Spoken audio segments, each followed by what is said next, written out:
नमस्कार, न्यूज 18 उत्तर प्रदेश उत्तराखंड आप देख रहे हैं। आपके साथ मैं हूं चांदनी धवन। न्यूज 18 की टीम केदारनाथ की यात्रा पर निकली है। एक टीम केदारनाथ से तस्वीर भेज रही है जो दूसरी टीम केदारनाथ के रास्ते पर पड़ने वाले रहस्यमयी मंदिरों की कहानी दिखा रही है। आज के एपिसोड में हम केदारनाथ से पहले त्रेता युग के एक रहस्यमयी मंदिर में लेकर चलेंगे। मान्यता है कि यहाँ पर 3 युगों से जलती है अग्नि।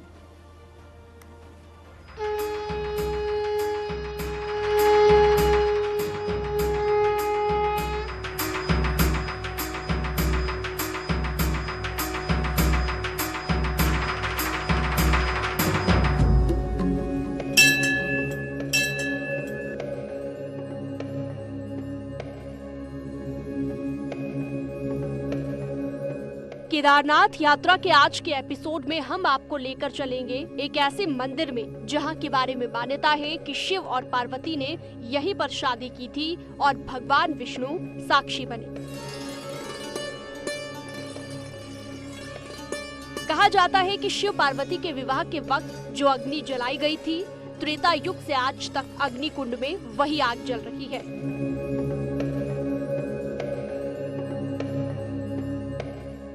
यहाँ पर एक ऐसा जल कुंड है जिसके बारे में कहा जाता है कि विवाह से पहले ब्रह्मा जी ने इस कुंड में स्नान किया था। यहाँ पर ऐसे कई रहस्यमय चीजें हैं जिनके बारे में बहुत कम लोग जानते हैं।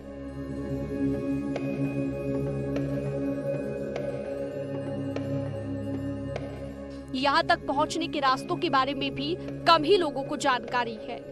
अक्सर देखा जाता है कि केदारनाथ धाम जाने वाले यात्री सीधे सोनप्रयाग पहुंचते हैं और फिर बाबा के दरबार तक पैदल जाते हैं, लेकिन रास्ते में पड़ने वाली रहस्यमयी मंदिरों और स्थानों के बारे में नहीं जानते हैं। नमस्कार, आप देख रहे हैं चलो केदार चले। मैं हूँ आपके साथ अमित गर्ग शुक्ला। आज के एपिसोड में हम आपको त्रियुगी नारायण मंदिर लेकर चलेंगे, दिखाएंगे मंदिर की क्या विशेषताएं हैं, मंदिर की धार्मिक और पौराणिक मान्यताएं क्या हैं। तो इस वक्त हम सोनप्रयाग में खड़े हैं। नीचे की तरफ जो रास्ता जा रहा है ये दरअसल आपको गौरीकुंड लेकर जाएगा। गौरीकुंड से आगे आप केदारनाथ की तरफ जाएंगे, लेकिन केदारनाथ जाने से पहले हम आपको लेकर चलेंगे त्रियुगी नारायण, ताकि त्रियुगी नारायण धाम और उस मंदिर के बारे में आप जान पाए न्यूज 18 उत्तर प्रदेश उत्तराखंड के माध्यम से। तो चलिए चलते हैं हमारे साथ इस यात्रा पर।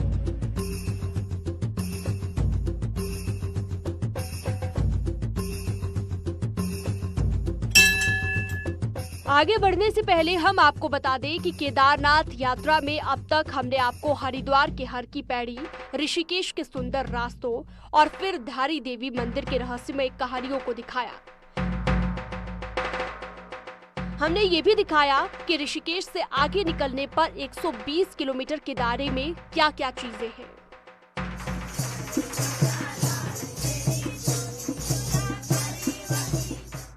धारा देवी मंदिर से जब हम आगे बढ़े तो पहाड़ियों के बीच से सुंदर रास्ते हमें सोनप्रयाग तक लेकर आए।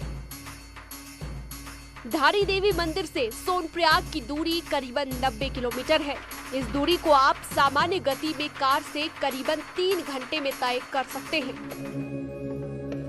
जब हम सोनप्रयाग पहुंचे तो पता चला कि यहाँ से कुछ दूरी पर त्रियुगी नारायण का मंदिर है। लोगों ने कई रहस्यमय कहानियां बताई, इसलिए हमारी टीम सोनप्रयाग से 12 किलोमीटर की यात्रा कर त्रियुगी नारायण मंदिर पहुंची। मंदिर से पहले रास्ते में हमें शानदार गेस्ट हाउस दिखे। जीएम ने इन गेस्ट हाउस को तैयार किया है जहां पर आप ठहर सकते हैं।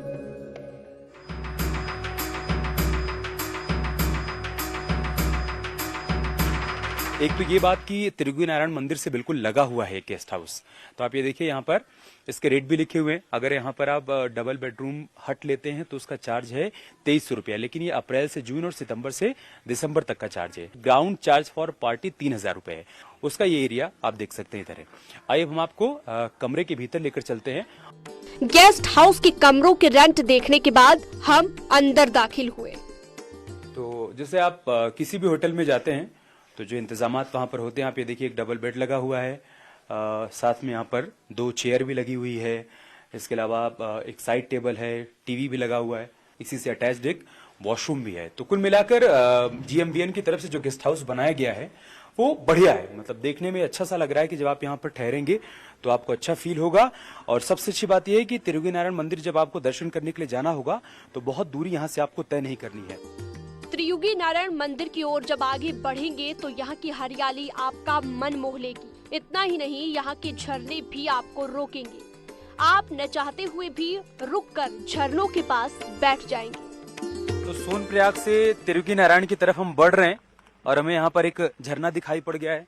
प्यास भी लगी है तो पानी पीते हैं और जानते हैं कि पानी का स्वाद कैसा है। चूंकि ये प्राकृतिक सोर्स है पानी का, मतलब पहाड़ों से आप देखिए पानी चला आ रहा है नीचे। यहाँ ये निर्माण कर दिया गया है ताकि इसके जरिए आसानी से लोग जिनको प्यास लगी है वो पानी पी पाए। बहुत ही ठंडा पानी है, बिल्कुल जैसे आप फ्रिज का पानी पीते हैं, तो ये बगैर फ्रिज के ही।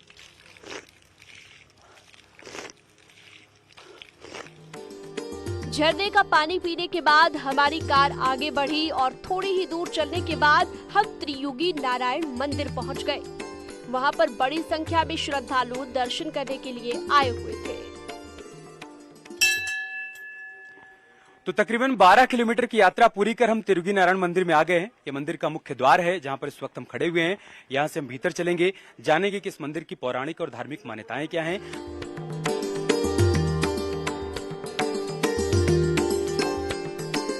तो हम तिरुगी नारायण मंदिर परिसर के भीतर आ गए हैं। पंडित शंकर प्रसाद तिवारी जी हमारे साथ मौजूद हैं। पंडित जी हमको बताएंगे कि जो कुंड हैं इनकी क्या मान्यताएं हैं और जो भक्त यहाँ पर आते हैं, श्रद्धालु आते हैं, उनमें क्या विश्वास है इन कुंड को लेकर, और साथ ही साथ मंदिर के भीतर भी लेकर चलेंगे। पंडित जी हमें तिरुगी नारायण जी के दर्शन भी कराएंगे, उनके बारे में बताएंगे। पंडित जी सबसे पहले आप इस कुंड के बारे में बताइए। ये ब्रह्म कुंड है। अच्छा। और त्रेता युग से ही लोग अपने कल्याणार्थ इसमें स्नान करते हैं।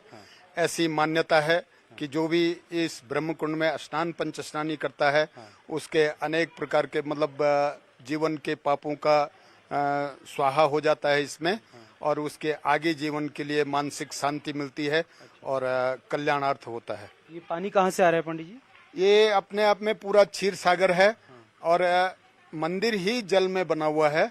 तो ये भगवान की कमल नाभि जो अंदर में विराजमान है वहीं से आ रहा है। और फिर ये निकल भी जाता है पानी? हाँ, ये निकलने की व्यवस्था है। अच्छा। साफ सफाई के लिए खोल दिया जाता है। अच्छा। भरने में थोड़ा समय लगता है। अच्छा। इसलिए जो है अभी भरा नहीं है।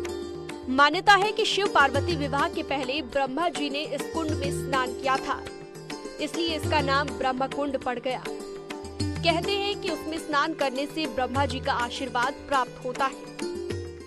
ये रुद्र कुंड है। इसके नीचे जलेश्वर महादेव हैं। बोलिए जलेश्वर महादेव की जय। ये जलेश्वर महादेव हैं। रुद्र कुंड, रुद्र ये इसमें स्थापित हैं, इसलिए ही रुद्र के नाम से रुद्र कुंड पड़ा है। इसमें भी लोग स्नान करते हैं। रुद्र कुंड के बारे में भी ये मान्यता है कि विवाह में शामिल हुए अन्य देवताओं ने इसी कुंड में स्नान किया था और तभी से इस कुंड का नाम रुद्र कुंड पड़ गया। तो इसमें भगवान रुद्र के रूप में विराजमान है। गौरव इसको दिखाइए और करीब से आप। ये देखिए भगवान जलेश्वर महादेव का ये शिवलिंग है और रुद्र कुंड के नाम से इसको लोग जानते हैं। जो लोग यहाँ पर आते हैं इसमें भी स्नान करते हैं। पंडित जी कह रहे हैं तमाम उनके कष्ट दूर हो जाते हैं। पंडित जी ये कौन सा कुंड है? ये विष्णु कुंड है। अच्छा। और यहाँ के अधिपति देव धर्मराज जी हैं। ये विष्णु कुंड भगवान की कमल नाभि से निकलता हुआ जल है। मैं इसको आपको आचमन कराता हूँ। इसका स्वाद देखिए।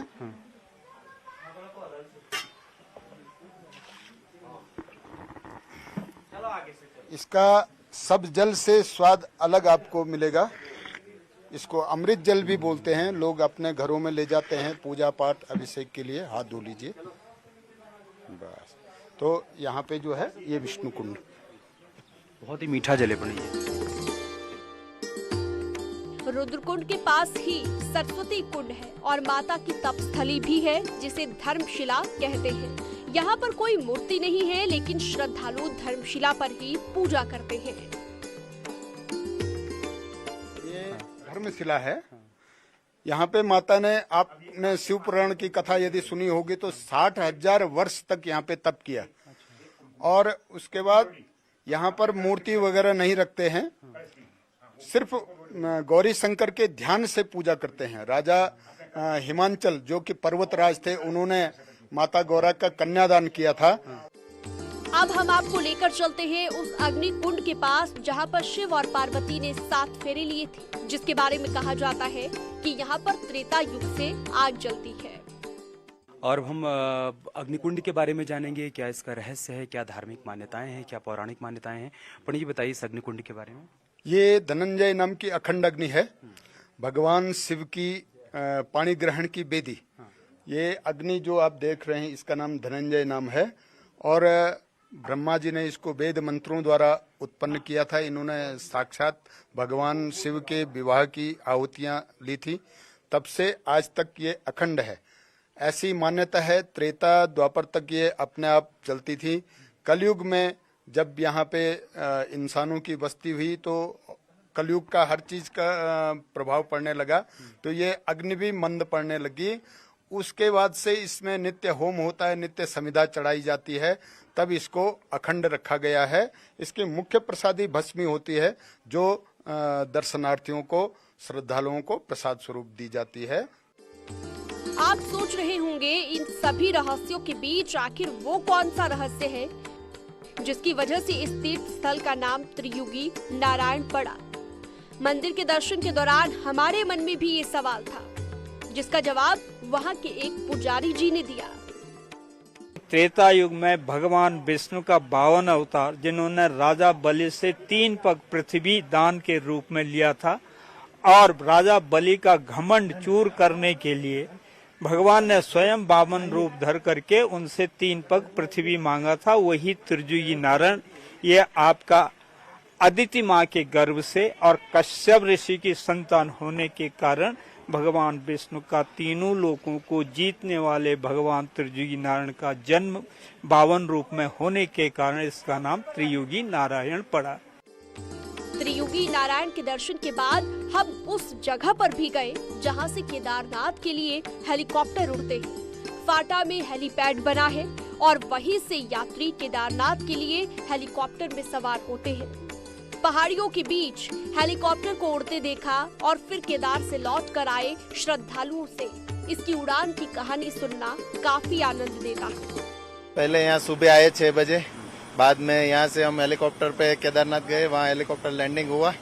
बाद में चलते चलते ऊपर गए और वहाँ थोड़ी भीड़ लग गई थी क्योंकि तो थोड़ा देर हो गया था, तो 1-1.5 घंटा लगा, दर्शन हो गया। बाद में 11 बजे थोड़े नीचे आए और बाद में हेलीकॉप्टर में बैठ के यहाँ आए। अच्छा, क्या नाम आपका? ग्रंथ। कैसा लगा दर्शन करके? बहुत अच्छा लगा। बहुत अच्छा लगा। हेलीकॉप्टर से भी उड़ लिए? हाँ। पहली बार उड़े? हाँ। हाँ? हाँ। आपका नाम? कोमल। आप भी पहली बार हेलीकॉप्टर में उड़ी हैं? हाँ, मैं भी पहली बार उड़ी और केदारनाथ धाम पहुंच गई। हाँ। कैसा लगा? लगा तो अच्छा, लेकिन वहाँ ट्रैफिक बहुत है। रवीना, आप भी पहली बार हेलीकॉप्टर हाँ, में? पहली बार आई केदारनाथ के दर्शन के लिए कैसा लगा दर्शन? अच्छा लगा। कहाँ से आई हैं? सूरत, गुजरात से। अच्छा, गुजरात से आई हैं। बहुत से लोग इसलिए हेलीकॉप्टर का इस्तेमाल करते हैं क्योंकि सोनप्रयाग से केदारनाथ की यात्रा पैदल करनी होती है। सोनप्रयाग से केदारनाथ की दूरी करीबन 22 किलोमीटर है। 22 किलोमीटर की दूरी पैदल तय करनी पड़ती है। कुछ लोग पैदल जाते हैं तो कुछ लोग खच्चर का इस्तेमाल करते हैं, लेकिन इन दिनों बहुत से लोग हेलीकॉप्टर से जाने लगे हैं। हेलीकॉप्टर से सिर्फ 7 से 10 मिनट में यात्री केदारनाथ धाम पहुंच जाते हैं। पैदल यात्रा करीबन 10 से 12 घंटे की होती है, तो वहीं खच्चर से भी 4-5 घंटे में यात्रियों को केदारनाथ पहुंचा देते हैं। आज के एपिसोड में हमने आपको सोनप्रयाग तक की यात्रा के बारे में बताया। अगले एपिसोड में दिखाएंगे कि यहाँ से केदारनाथ की यात्रा आप कैसे कर सकते हैं और रास्ते में कौन कौन सी जगह रहस्यमयी है। न्यूज़ 18 के लिए सोनप्रयाग से अमित शुक्ला की रिपोर्ट।